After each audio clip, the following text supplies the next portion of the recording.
It's kind of a cool challenge, I think, just to see all the other Big 12 teams compete against the SEC too, just to see how we line up each year.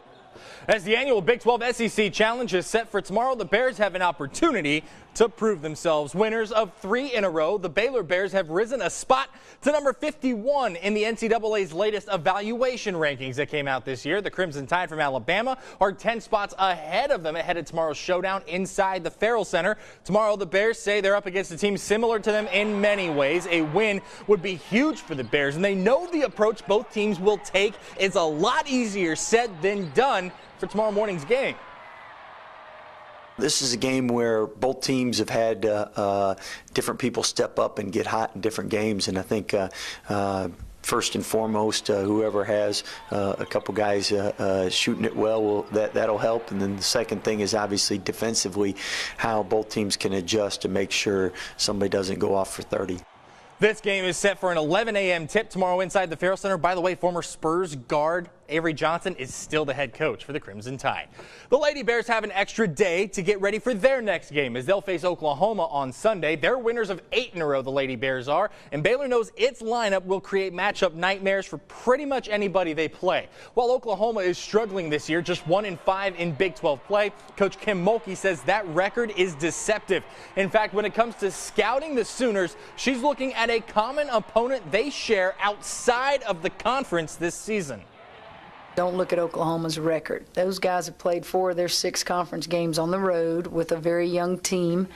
I'm going to look at the Connecticut game, and I know they had an opportunity to win that game. And so I expect it to be another tough road game. This one is set to tip off Sunday at 2 p.m. High school basketball season is heating up as we are heading into the final couple weeks of the regular season, especially on the girls' side. One team turning heads is the Lorena Lady Leopards, ranked 15th in the state and looking poised to make quite a run. Tonight, they're hosting China Spring in a huge District 18 4A clash up in Lorena. Third quarter, Cougars up. Kayla Peoples moving up top. She's going to hand it off here. Watch this. Macy Reeves, one dribble. She's going to see something she likes. Pulls up. Kaboom! That pushes the lead to 6 for China Spring Lady Leopards. Answer though, Corbin Parnell driving kicks. Bailey Burbage on the wing. Splash. Lorena comes back to win this one in overtime, 42-40, the final.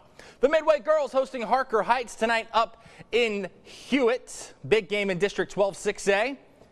There we go. This one, let's go straight to the fourth quarter. Emroy Lavelle to Sierra Brooks on the wing. Nothing but nylon. The Lady Knights are up 3. That breaks a tie. Later in the frame, Lavelle on the wing. Attacks to the paint. Gets the finger roll and getting the shooter's touch on the road. The Lady Knights win by 2. They take a half-game lead in District 12 6A with a 62-60 win.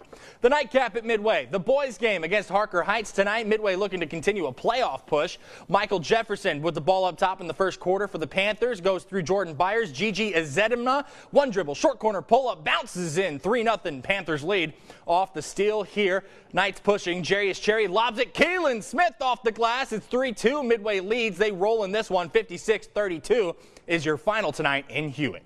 The 15th ranked Baylor Bears are just a short time from opening their season as the defending Big 12 tournament champions in baseball. And for the second time under Coach Steve Rodriguez, the Bears are coming into the season off an NCAA tournament run.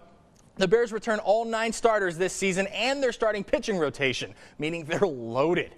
They've been preparing for this season for months to make sure they live up to the hype. There's no more breaks. That's the biggest thing. There's no more holidays that we get off. There's no more school days that we get off. I mean, it is when you start now, you're going to continue going until the season's done. Now mark your calendars for this one. The Bears open the season February 15th against the Holy Cross Crusaders. First pitch set for 6:35. Before we go tonight, Adrian Beltre, the Rangers legend, will have his jersey retired up in Arlington. Well deserved for him. That's it for sports. We'll see you after the break.